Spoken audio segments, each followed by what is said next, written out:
Golkar akan dengan cermat, akan dengan teliti, akan dengan hati-hati, tidak sembrono dalam mendeklarasikan calon presiden dan wakil presiden.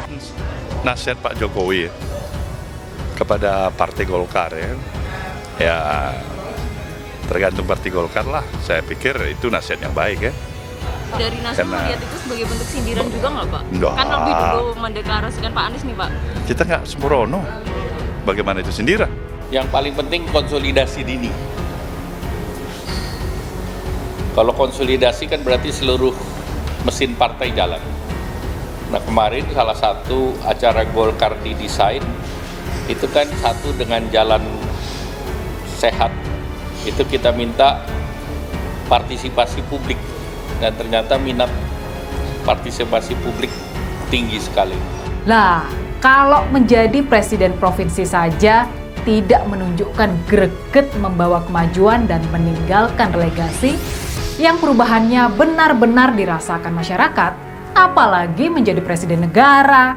Dan jangan khawatir, Partai Nasdem sedang menabur angin dan pada saatnya akan menuai badai. Itu prediksi saya.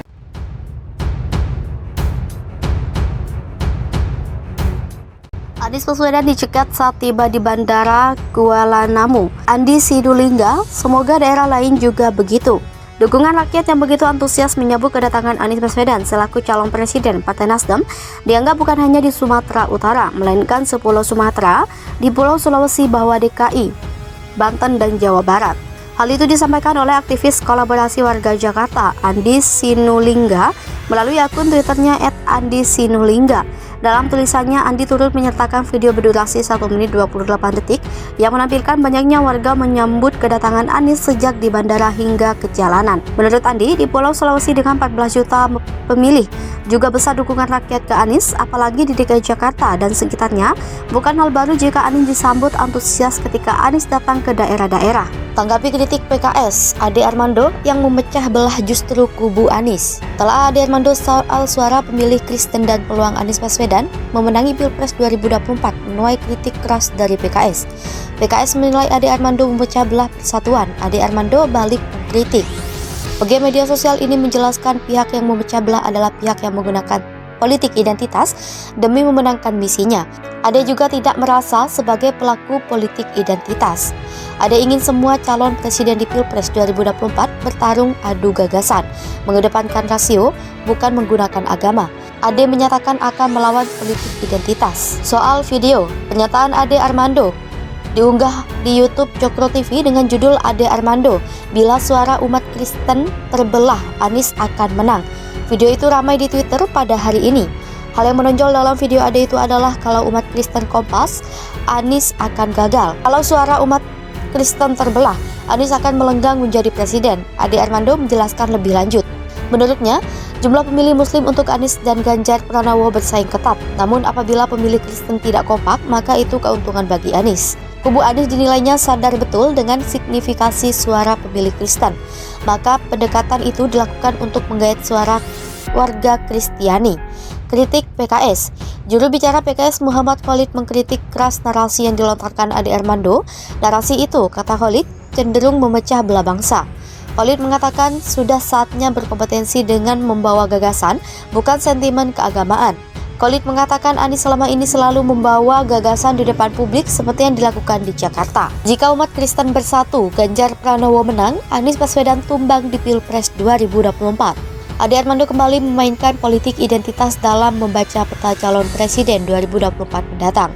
Kali ini adalah peta umat Kristen di Indonesia yang disebutnya akan menentukan untuk keterpilihan presiden mendatang.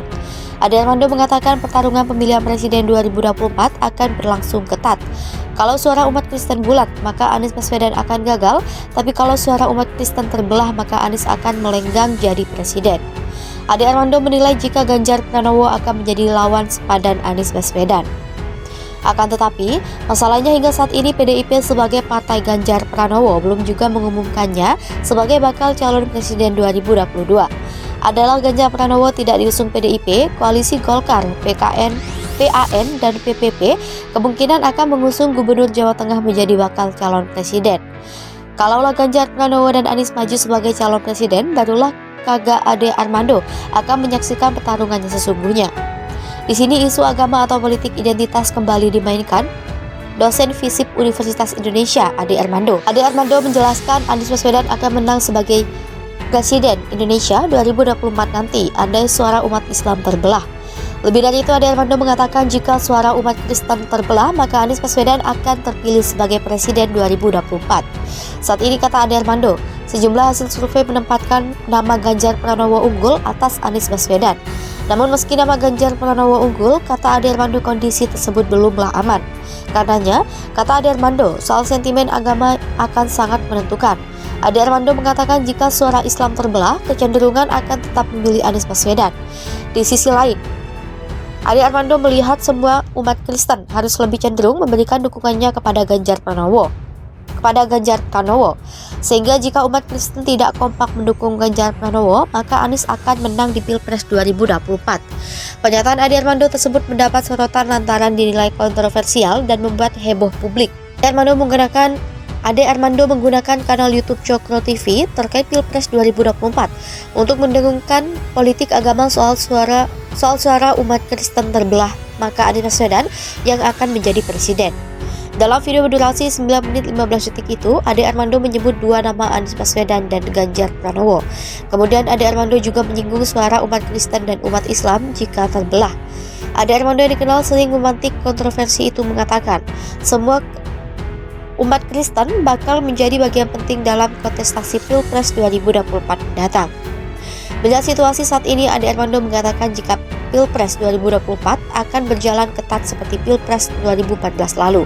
Dengan kondisi tersebut, Ade Armando mengatakan jika suara minoritas akan menjadi penentu.